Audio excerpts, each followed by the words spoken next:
Bonjour mes amis, que Dieu vous bénisse tous, que le Saint-Esprit, que l'Esprit de Dieu vienne posséder votre pensée, votre intellect et diriger votre vie, diriger votre cœur, c'est-à-dire votre âme, votre vie, jusqu'au vert pâturage, jusqu'à ce qu'il a promis dans sa sainte parole. C'est ma prière systématique, constante, pour tous ceux qui écoutent notre message, le message de Dieu à travers le travail ici d'Instagram, de Telegram, ou quelle que soit la manière, dans les réunions personnelles, etc. Bien. Hier, nous parlions de la foi et le doute. Qu'est-ce qui produit le doute? Qu'est-ce qui fait le doute prévaloir? C'est le péché. Quand la personne pêche, immédiatement vient le doute en relation à Dieu, non en relation aux choses du monde. Mais voyez, nous savons cela. Vous savez très bien que vous qui avez la foi en Dieu, que vous soyez catholique, spirit, évangélique, peu importe la religion juive, peu importe. Mais si vous êtes une personne sincère, une personne qui a la foi, et vous êtes une personne sincère, vous craignez Dieu. Et parce que vous craignez Dieu, vous prenez très en considération la foi et le doute. Lorsque vient le doute, il neutralise la foi. Il annule la foi. Lorsque vient la foi neutralise le doute. C'est ainsi. Ce sont deux pouvoirs qui se contrarient. La foi, c'est la lumière. Le doute sont les ténèbres. Donc, lorsque vient la lumière, les ténèbres se dissipent. Mais si la personne est dans la lumière et commet le péché, les ténèbres deviennent maîtres de cette créature. Comprenez-vous le processus, mes amis? Donc, si vous comprenez bien cela, vous allez avoir la domination de votre vie, la domination de votre foi. Et vous n'allez plus vous laisser entraîner par le péché qui produit le doute, parce que le péché détruit. La Bible est très claire à ce sujet. Le prix, le salaire du péché, c'est la mort. C'est écrit, cela est écrit. Personne ne peut éteindre cela, C'est écrit, Dieu a dit, le salaire du péché, c'est la mort, l'échec, le fracas, la misère, la disgrâce, enfin, la mort. Mais il dit aussi que mon juste, c'est-à-dire la personne qui est juste devant Dieu, ou la personne qui est méritante devant Dieu, vit par la foi. Donc, si le salaire du péché est la mort, le salaire de la foi, c'est la vie. C'est le mérite devant Dieu, ou les mérites devant Dieu. Donc, lorsque nous prêchons la parole de Dieu, nous menons la foi aux personnes et nous disons la chose suivante. Vous qui êtes là dans le péché, vous êtes dans le péché, mais si vous croyez dans la parole de Dieu, si vous croyez en Jésus, Si vous croyez dans le Seigneur Jésus comme unique Seigneur et Sauveur, alors cette foi fait que vos péchés soient éteints. Pourquoi? Parce que Jésus est l'auteur de la foi et il a pris sur lui tous les péchés de toute l'humanité, passé, présent, futur, de tout être humain. Donc quiconque croit en lui est libre de ses péchés, libre de ses malédictions. Mais quiconque ne croit pas est déjà maudit, est déjà mort pour Dieu. Cette personne est morte. Quand la personne ne croit pas en Dieu, elle est déjà morte. La Bible dit que celui qui ne croit pas est déjà mort. Parce que, comme Paul dit, nous étions morts dans nos délits et nos péchés.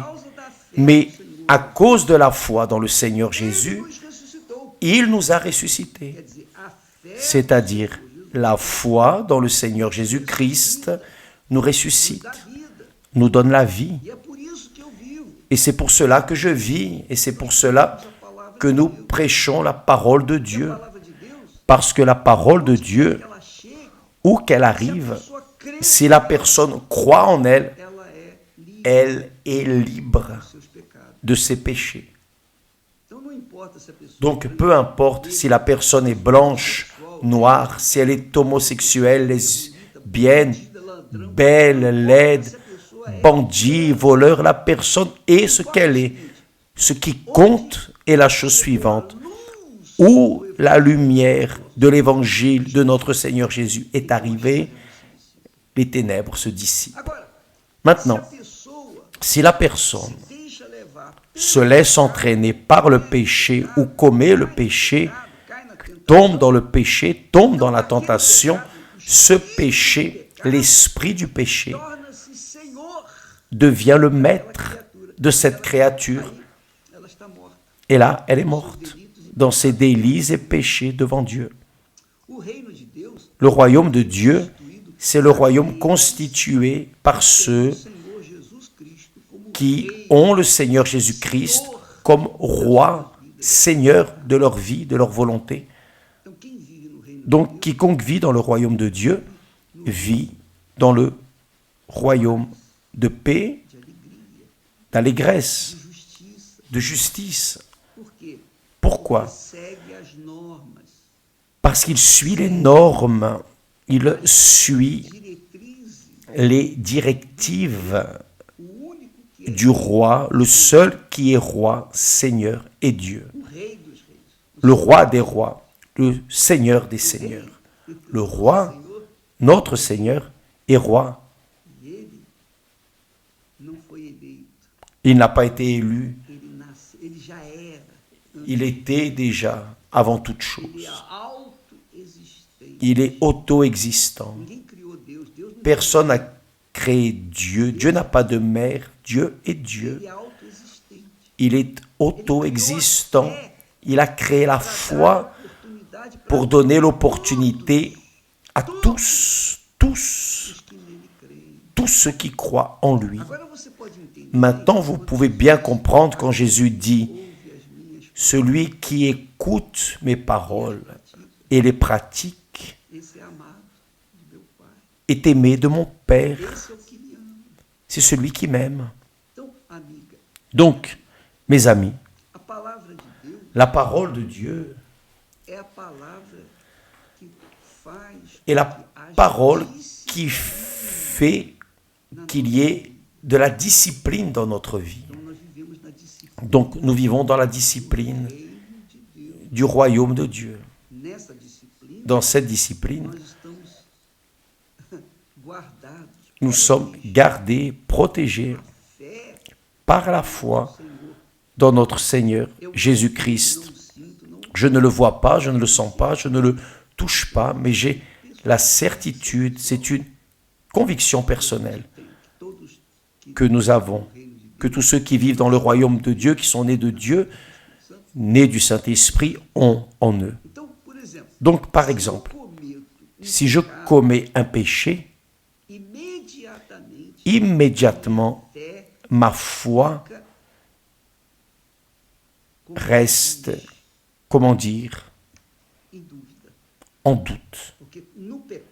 Parce que dans le péché, comment vais-je arriver jusqu'à Dieu si je vis dans le péché ou si je suis dans le péché? Comment vais-je avoir la certitude ou la foi qu'il va m'écouter et m'exaucer? Non. Mais si je suis en train de vivre par la foi, dans la norme, dans la discipline, dans l'ordre du royaume de Dieu, alors je suis gardé, protégé par le Très-Haut. Là, oui, je peux dire, j'habite sous l'abri du Très-Haut, à l'ombre du Tout-Puissant. Je me repose, je peux dire cela, parce que je vis en accord avec la parole de Dieu. Je ne suis pas en péché, je n'ai plus commis de péché, je ne vis pas assujetti à la loi de ce monde, la loi des ténèbres, qui est la loi du péché, la loi de la volonté de la chair. Donc, mes amis, cela est extrêmement important, fondamental, pour que vous veniez appuyer, baser votre foi. Donc, lorsque nous nous alimentons de la parole de Dieu, la foi grandit. Lorsque nous laissons de côté, que nous ignorons la parole de Dieu, alors la foi tombe. Elle tombe. Et les pensées du monde, les doutes du monde, petit à petit, commencent à assumer la position de Seigneur. Donc, le Seigneur de la foi est notre Seigneur Jésus-Christ. Le Seigneur du doute, c'est le diable. Quiconque vit dans le doute ne conquiert rien, ne vit pas une vie de qualité. Quiconque vit dans le doute est une personne anxieuse, une personne peureuse, une personne incertaine, dépressive, triste. Le doute apporte la tristesse. Le doute apporte l'enfer. Le doute est le père de l'enfer. Je pourrais dire que le doute est le père du diable, disons ainsi. Et la foi est la mère, la foi surnaturelle est la mère de ceux qui vivent en croyant dans le Seigneur Jésus-Christ. Parce qu'il est le créateur, l'auteur et consommateur de la foi. Donc quiconque vit par la foi, vit tranquille, en paix avec soi-même, parce qu'il sait en qui il a cru. Donc, voyez bien, quiconque s'alimente de la foi, que sont les promesses de Dieu, quiconque s'alimente des promesses de Dieu, qui est la parole de Dieu, celui-ci demeure. Mais ceux qui se soumettent au péché deviennent esclaves du péché. Le péché devient le maître de ces personnes. Vous choisissez ce que vous voulez dans votre vie. Mais une chose je sais, lorsque la personne alimente sa foi,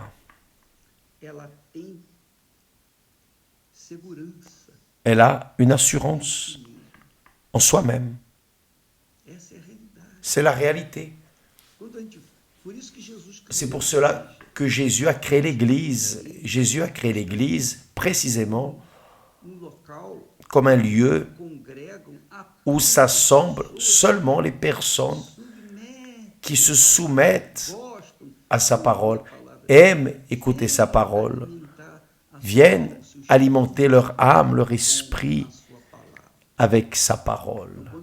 Donc, lorsque vous allez à l'église, ce n'est pas pour accomplir une obligation. Je ne vais pas à l'église pour accomplir une obligation. Je ne suis jamais allé pour accomplir une obligation. J'allais à l'église et je continue à aller à l'église pour écouter et m'alimenter, alimenter mon esprit de la parole de Dieu.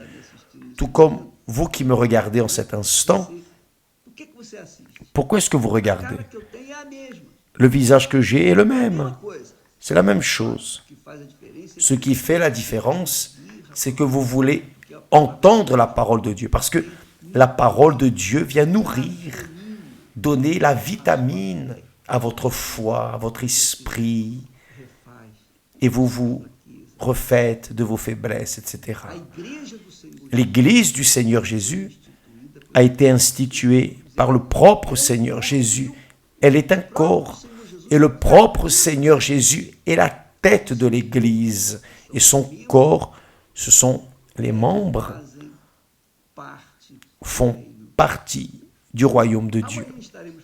Demain, nous parlerons plus à ce sujet. Nous sommes ici, en cet instant, à Césarée. Vous voyez ici un cadre de Jérusalem. C'est parce que nous sommes ici à Césarée. À 1h30, 2h de Jérusalem. Nous serons dans cette fin d'année, nous serons en train d'étendre les mains ce dernier jour de l'année, au dernier moment, dans les derniers instants de l'année 2022. Nous serons en train d'étendre les mains, là, du mont Hermon, pour demander, supplier Dieu de venir déverser son esprit sur vous. D'accord? Donc, nous allons continuer dans ce jeûne de Daniel. Aujourd'hui, nous sommes le 21. Donc, il ne manque que 10 jours, n'est-ce pas, pour être ensemble sur le mont Hermon. Nous serons ensemble en esprit, d'accord? Et nous serons en train de bénir votre vie avec le Saint-Esprit. Que Dieu vous bénisse et à demain au nom du Seigneur Jésus. Amen.